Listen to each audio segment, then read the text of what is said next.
See, Your first slide is up. Is that what you're looking for? when I look at the Zoom, I don't can't find Zoom. But okay, I'll just look at my slides. Okay. And This is just, my worst nightmare it's every day. okay. You're doing great. And we are going to just give her a prompt when you want her to move to the Okay, next. I have slides on my copy now. Okay. Okay, so I'm representing the Penn State Extension as a master partner, and I'm moving right along here. Are you getting an echo, or just not me? I, Okay, so we're talking about starting seeds indoors, and the next slide. So this presentation will be recorded and maybe shared with uh, anybody who is watching it, and it will be available online from the co-op website.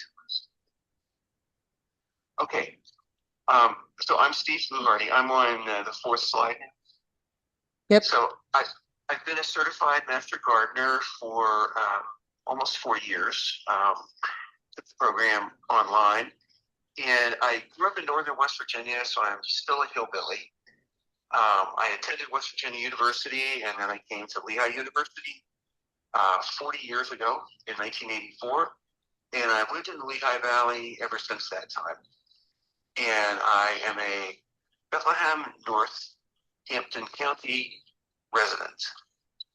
And I'm going to stop this. Okay, I'm not going. Okay, moving along. Next slide. Okay, so and are you presenting this? Are you doing it as a presentation? Is there Yeah. animation in it? Um, is there I'm on supposed to be slide 5 animation? now. So why should I start my own seeds indoors? Well, it allows you to start your seeds that you want in your garden. You're not at the mercy of nursery or wherever you would buy live plants. You can start them whatever you want, as long as you can find the seeds. You can start as many as you want, when you want them. And important to me and to all of us, I think, is it's less expensive than buying live plants. In the last few years since COVID, prices of live plants have gone up astronomically, I think. And for also, it's a pleasure to see those seedlings pop up. The seeds that I planted last week, including tomato seeds, they come up really quickly. And it's really nice to see those coming out. And then I can watch them as they grow. Okay, next slide. So, what is needed for the seeds to grow? First of all, seed has everything in it that it needs to grow. It doesn't need anything except these 4 things. But you don't have to add anything to the seed itself. But you do need to have a good temperature, the right temperature for the seeds to germinate or to pop out of that hard case and start to grow. And then you need water. You've got to have moisture. If you don't have enough moisture, your seeds probably won't germinate and grow. Third, you need oxygen. It takes oxygen for this process to take place. It breathes oxygen initially until it's full grown, and then it will breathe carbon dioxide, so to speak. And then fourth, you need light. And sunlight is great, of course, but you could also use artificial light, which I'll discuss, different sources of that. So, next slide. Okay, what do I need to get started? How do I do this? If you've never done it before, it's not scary, but you need to have the right things. So we need a planting medium. And soil is not a good planting medium. I mean, garden soil, where you just go out and dig up dirt. It's best if you buy a sterile planting seed starting mix. You can use potting soil as well because it's sterile. Then you're going to need containers to hold the soil and the seed. And then, very importantly, you're going to need seeds to plant. And you can buy those a lot of places, or you can get them from people you know, or save them from year to year. And then light, you can either use a sunny window or a plant light inside. And then finally, you're going to need heat. You have to be at least 65 degrees for most plants to germinate. That's why most seeds that you plant have to be that temperature. So if you plant tomato seeds outside now, they will not grow until the soil is that temperature. So that's why you need to have it there. Okay, next slide. Where do I get my seeds? Okay, you can buy them at the store. You can order them from a seed catalog, or you can look online. There are many sites that sell seeds online. I use all kinds of sources for that. A seed exchange is a great way to give and receive seeds. And you were talking earlier about different seed exchanges in the area that you can go to. There are also online seed exchanges that you can send them something, or you can just request something and they will send it to you. You just have to send a self-addressed stamped envelope, and it's usually free. Okay, in my life, I've gotten a lot of seeds from friends and family. You can, if you're at somebody's house and you say, "Oh, that is such a beautiful plant. Can I take some seeds?" Everybody's going to say, "Sure, go ahead, start them." And then you can save your seeds from year to year. Hybrids is not necessarily a good idea, but most of the seeds, a lot of the seeds that we plant are not hybrids, and you'll get the same plant next year, the same product. Okay, next slide. Let's see. So the types of seeds, there are three types of seeds. First of all is the annual, and that's a plant that lives only one growing season. And in that time, it grows, flowers, produces seeds, and then it dies. There's nothing you can do to keep it alive. And some examples that we have in our gardens are beans, corn, squash, and peas. Biennials is a flowering plant that takes 2 years to complete the life cycle. The first year, it kind of grows the strength of the plant.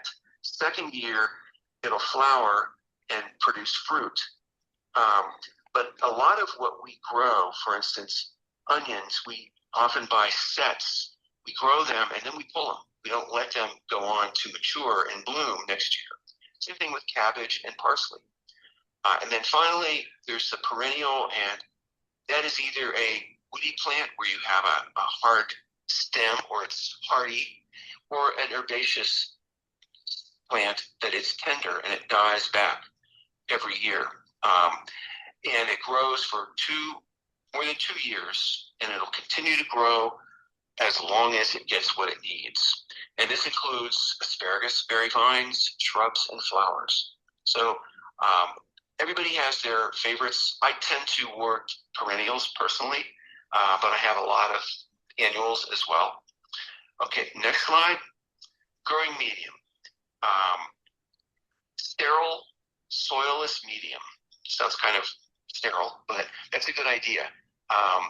You can buy seed starting mix. It's commercially available at department stores, grocery stores, a lot of different places. And you can buy that, or if you're really adventurous, you can make your own by combining different materials. You can also start with potting soil. It just says potting soil on it. It doesn't have to be seed starting mix. You can use sand, vermiculite, perlite, just peat moss. You can use different things to start your seeds, but I prefer to use the seed starting mix. And the garden soil or dirt is not really recommended because it compacts tightly when it's wet. Maybe it'll be loose, but when it gets wet, it tends to compact and kind of get hard. You know how it is when you haven't had rain for a long time in the summer, and the soil really compacts and the grass dies. And so it may also have contaminants, including bacteria and fungi, that can kill your seedlings. You don't want that. And you can sterilize it at, I say 300 there, but I found out later that 180 is good to sterilize it for half an hour. So, but it's not really recommended, especially starting out if you want to have success. Next slide. But we have one question. What's the An difference expensive between? way is to use Steve, paper got a or plastic question. cup. Yes. Go ahead, Sarah. What's the difference between generic potting Fine. soil and seed starting soil? Continue. Can We had a question. What's the difference I think- between generic potting soil and seed starting soil? Seed starting soil is that's one thing that I was kind of disappointed to find, but it just provides the right amount of nutrients to get that seed started and to let it grow for at least a brief time. If you start with potting soil, if it's pretty simple, it'll already have some. It'll already have some of the minerals and ingredients that you need to get your plants going. You can use either one. I tend to stick with the seed starting mix, and I haven't really used potting soil for quite a while. So, but it's up to you. Yeah, and we have one other question. Are many bacteria and Okay, move fungi? on. Nope, got another question. Okay. Are many bacteria and fungi beneficial to the seeds? Yes, there are some that are beneficial, but much of what you might find in garden soil is not. Sometimes when my dad used to plant corn seeds, they would be treated with this pink coating. I'm not really sure what it was, but I think it was a fungicide that kept the corn from rotting or becoming infected by this fungus, and it enabled the corn to germinate, sprout, and grow. So yes, there are some that, especially once it's going, are good to have in the soil. Okay, anything else? That's it right now. Okay, now we'll talk about go to the inexpensive side and use paper or plastic cups. But just remember, they have to have a hole in the bottom because you want to be able to get the water out so it's not too much water. And later, as the soil goes out, you want to be able to pull water up into the cup. You can use even toilet paper rolls. Creative, and I've never used them myself, but I do know that people have used them. You can use egg cartons with or without the eggshells. I have not tried either one of these, I don't believe, but if you are adventurous, you might want to try that. And you can use paper or plastic egg cartons. But if you're using plastic in particular, you need to make a hole in the bottom so it can absorb water and let excess water out. Okay, continuing on, another slide about containers. You can use plastic pots or flats that you've had from previous seasons. I tend to save them. I have a whole shed full of pots that I have saved for over the years, but they come in handy a lot of times. I don't usually start seeds in them, but sometimes I do. After it gets warm outside, I'll start some seeds in pots so that I can easily transplant them. But starting kits are available from all kinds of places. You can get them at local retailers, or you can order them online. I've done both. And usually they have everything you need to get started. This particular kit is a Jiffy greenhouse kit. It has little compressed core buttons or capsules that when you water it, it expands and you can put the seed in that and grow it. I haven't had real good luck with that, but it can work for you. So in basic, they contain peat pots and a plastic tray and a clear plastic cover. That's what I used when I first started out. And then finally, there is kind of the higher quality, which is what I use. It's a heavier plastic, and it uses water wicking sheets so that it gets the right amount of moisture to the seeds and the plants as they're growing. Okay, next slide. Light. Of course, as I mentioned before, you can use natural sunlight. You can find a sunny window, but be careful that it's not too strong because seedlings are really pretty fragile when they first come out. And if you give them too much light, you can burn them and kill them. Or you can use filtered light if you have shades or curtains that it comes through for strong sunshine. But you've got to give them light. And I use mostly artificial light at this time of year when I'm starting seedlings inside, or grow lights. Fluorescent lights, actually the ones that I'm using now are fluorescent lights, but they're designed as grow lights. So that provide the right kind of the spectrum of light that needs to be there for seeds to start and grow. LED lights, I love LED lights, and you can use plain ones or multi-spectrum. I use some of those too. And you want to limit the amount of time that the light will be shining on your seedlings. And I originally said I had 12 hours, but when I presented this to my director, he suggested up to 16 hours of light a day. So I use a timer that controls the light coming on and off in my environment. So I'll show you that later. Okay, next slide. Heat. So you could pick a warm spot in your house, maybe in front of a window. You could put it on a windowsill, but this time of year in particular, the temperature varies greatly over time. You might have sun coming in the afternoon, and a thermometer might read 80 degrees, which is okay.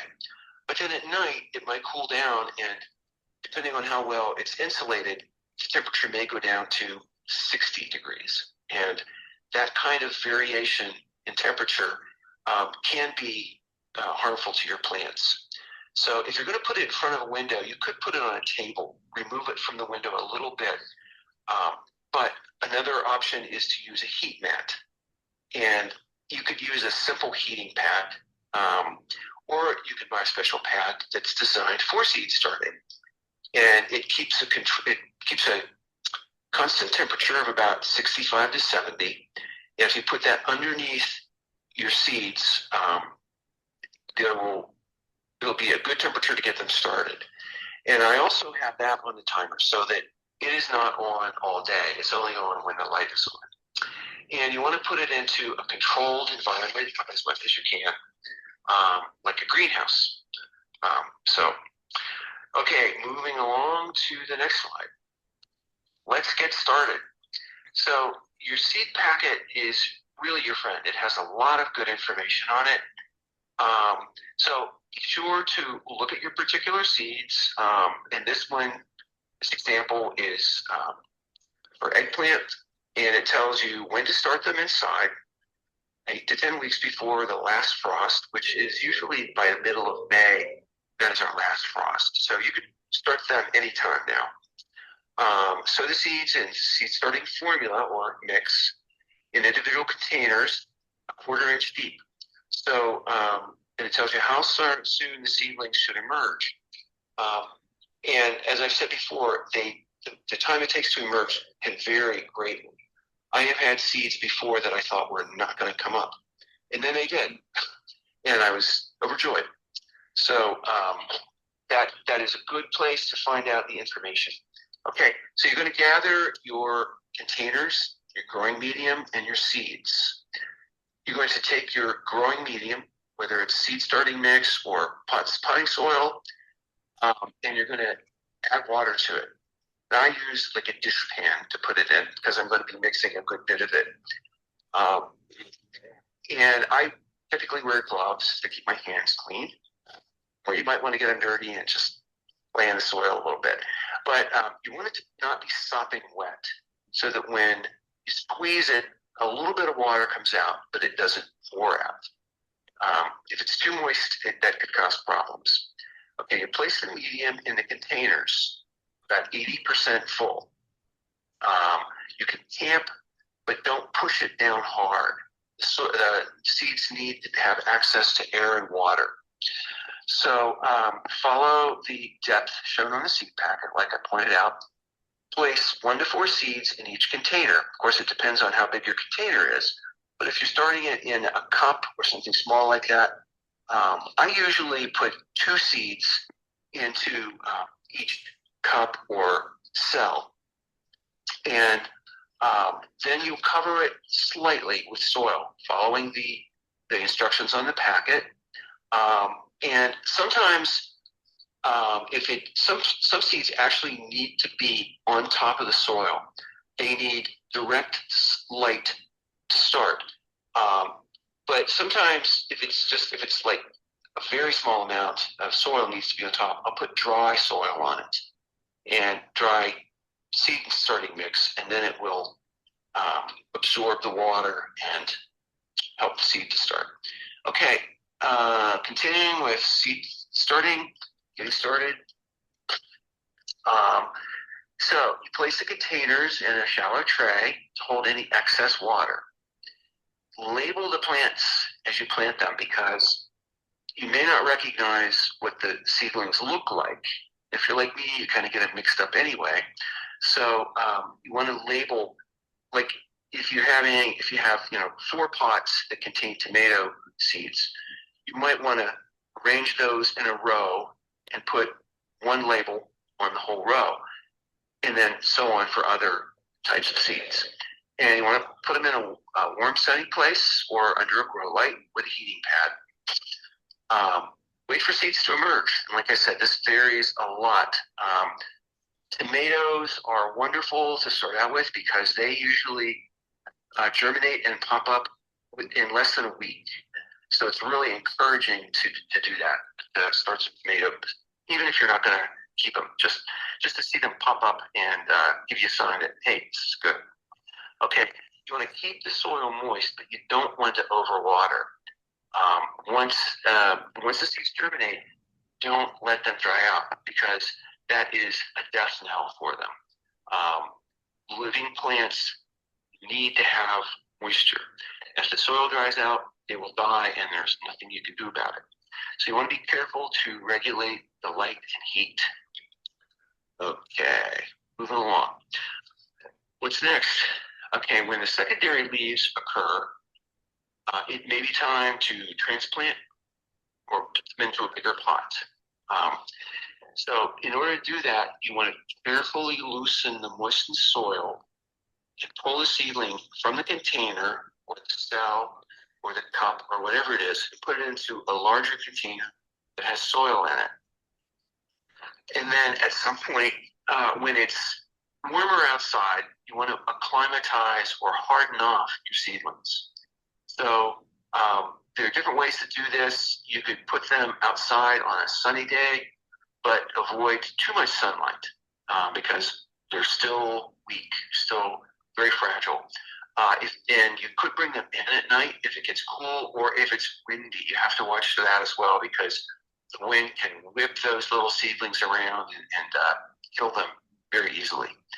Or you can cover them at night, and that's what I do. I use this little greenhouse, which is actually called I can't think of the name of it, cold frame. You could start your seeds in this outside, but what I do is I take my seeds outside, expose them to the sun and the wind during the day, and then cover them up at night, because sometimes it can still get very chilly and it might be too cold for your plants. Okay. Steve, I have a question. Yeah. If you start your seeds, and I'm not a gardener, if you start your seeds in like the paper egg carton or the toilet paper roll, do you have to remove them, your seedlings, from those, or can you just plant that directly into your soil? If it's a paper carton, you could, and chances are the paper would rot, within the end of the season. Mm-hmm. But if it's plastic, you don't want to plant No. a plant in the plastic pot. No, So, I specified the paper options. Okay. Yeah. Okay. let's see, next slide is planting time. So you've got some healthy seedlings and they're growing for you and they're used to outside conditions. So you need to decide ahead of time where you want to plant them. Are you going to plant them directly into the garden soil? Are you planting them in a raised bed or a container? Container gardening has become very popular in recent years, and I don't use it a lot, but I'm actually using it more all the time. So when you decide where you're going to put it, you want to dig a hole that's slightly bigger than the container that the seedling is coming from. So if it's in a 2-inch container, you want to dig a hole that's roughly 3 inches in diameter. And then you're going to carefully remove the plant for the moistened planting medium. And moistened is important because whenever I'm going to transplant something, whether I bought a potted plant or from my own seedlings, I want to make sure that it's moist because you're going to be putting that into the soil. And if it's dry, it's really hard to get it moist enough to keep going. And if you're planting in peat or cow pots, you want to tear off any that's above the soil line because that wicks moisture from around the plant. And I have lost plants because I didn't do that. Whether you're using something that's going to decompose or paper, you need to do that. And then place it in the hole and put the soil back and press it in lightly. You don't want to step on it with your foot. You don't want to tamp it down too tight because you've got to allow that air and water to get into it. And then you want to keep them moist, but you don't want to be too wet, depending on where you put them. So then you just watch the plants until they start putting out new leaves. That's a pretty good sign that the plant's going to make it whenever it has put out new leaves and starts to grow and you see new leaves coming. And that's a pretty exciting thing to happen. Okay. The next thing I want to show a brief video that I created. Did you get that video? No, it just has a slide. Okay, we apparently don't have the video to show, but we're going to send out the link to the recording for the whole presentation, and then Steve, can we send a link to your video as well? Everything I cover in it, I pretty much covered here. I was just going to demonstrate some things. Okay, So, well, some of us are visual learners, so that would be good. Okay. Okay. So now I am open to questions. Did you want to talk about the seed to supper? Oh, yeah. Yeah. Sorry, I missed that one. That's okay. Yeah. This is something that's sponsored by Master Gardeners. And I just got this information from another Master Gardener in the last few days. And he wanted us to mention it. And it's a very good thing to be involved in, Seed to Supper. And it's going to be at the South Side Bethlehem Library. And it's going to be over 7 weeks on Tuesday evenings, starting April 7th. And so if you are living in, or you know someone living in a low income, or a low income community, or people that you know around you, you might want to go to this and get involved. It's a very good program to provide additional food to people who need it. And if you're interested, you can email my manager, Joe Vershinsky, at that email address. Is there a cost for this program? No, I believe it's free. Okay. And is it the kind of thing where you commit to all 7 weeks, or you can kind of pop in and out? You know? I don't think you have to commit, but you're kind of saying, I want to come for Sure, 7 weeks. sure. But if you miss one, I don't think it's a You're problem. good. Okay. We do have a question, which I'm going to read verbatim because I just appreciate the writing style. I have parentheses, far too many, close parentheses, cats at home. Any tips or tricks to enable the seeds to sprout unmolested? Oh boy. I don't have cats, maybe that's the reason. But I don't know. How do you keep cats out of other things? Unsuccessfully. How do you keep them from getting up on your countertop and eating your dinner? Unsuccessfully. That's really up to you. Okay. You could, I don't know. You could spray them with a water bottle or something. I don't know if that works. I may just try and do it at work or something. I have grown seeds successfully in years past. I'm just wondering what tips or tricks. I've never tried to do it at home because of the cats. So I was just curious if there was, oh yes, all master gardeners know this secret word. Did I offend anybody? I hope not. But right, thanks. I've tried something with cats in the past. They sell, I used to buy it from Hearts and it was called No Any Spray, more questions? but I know Wait, they we've got had, another one. Can you hear the who's talking? Steve? Talk. This is, I did. yeah, this is for Chris. It's a cat deterrent. So Oh. if you take a cat deterrent spray, like a pheromone spray, and spray it on something else, like a towel, and just kind of drape that around the area. Oh, she purchased a cat deterrent, not specifically for gardening. But you spray that on a towel or a cloth, and, Yeah, hang on. Oh, she said to spray it on a towel and put that around the plants. to cover them, not cover them completely, but it might help. Thanks. Yeah. I may give that a try. Okay. I have a greenhouse. I have a little plastic greenhouse, an inexpensive one, in my basement, and I'm not sure that it would keep a cat out, but it would certainly give it a challenge. Okay. Sarah, I'm having a lot of trouble reading the chat because it's like really narrow and the words, it's like 4 characters across. So if you could share some of the other questions. Let's see. Why do my very young seedlings still in original starter cells get leggy and topple over? Did you hear that? No. Why? Okay. Why do my very young seedlings still in the original starter cells get leggy and topple over? Dead. Oh, Well, there could be a lot of reasons. As I said, depending on, our water should be clean enough that you would not get a lot of, nasty things in it. But it could be introduced from the water. It could be from the soil.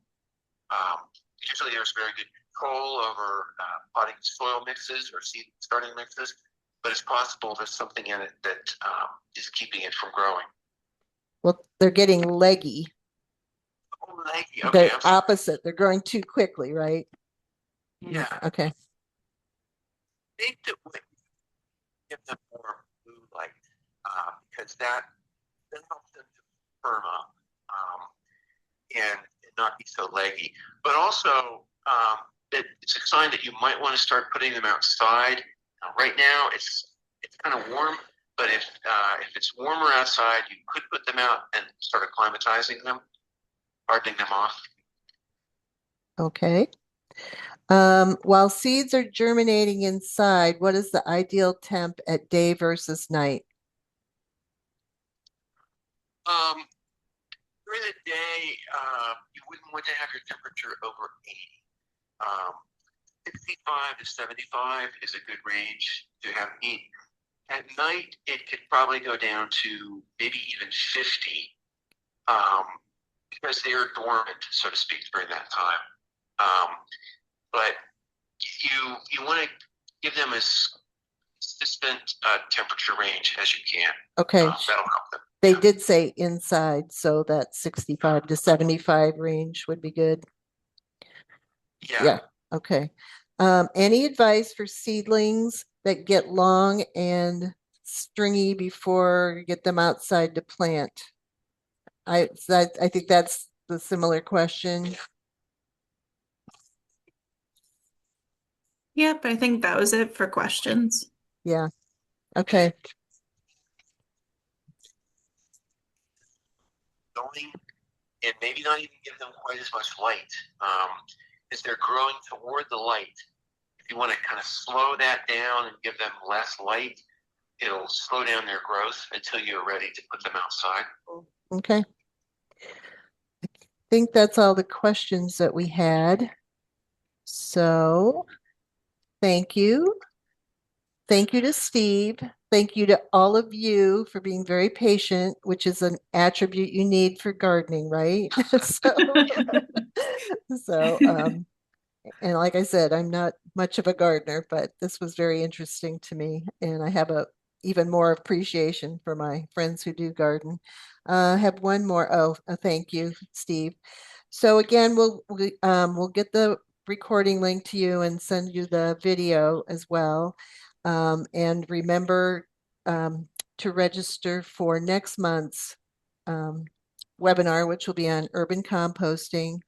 I believe I mentioned our Community in Bloom pop-up market. I believe we're going to have a seed and plant swap at that event as well. And we mentioned too, there's a seed library at the Southside Library, and there's also a seed library at Northampton Community College's East 40 program, which is on the Bethlehem campus. So, and just ask your fellow gardeners, like Steve said. Okay, anything else for the good of the order? Yeah, gardeners tend to be nice people. Yes. And if you have a question, don't be afraid to ask, because generally we all need help and we like to see other people gardening. One of my favorite things to say to people is happy gardening. There you go. Are you willing to give out your email that I can throw in the chat if anyone wanted it? Yeah, sure. Okay. What is it? Give the person Oh, at gmail.com. I'm guessing there's a story there. Yeah. A good one. Yeah. Okay. All right, everybody. Thanks again. Okay, so there's Steve's email. Thank you very much, everybody, and hope you have a very successful gardening season. Remember, we learned from our mistakes as much as from the successes. And we'll look forward to seeing you at our next webinar. Thanks so much. Yeah, happy gardening. Bye. Happy gardening.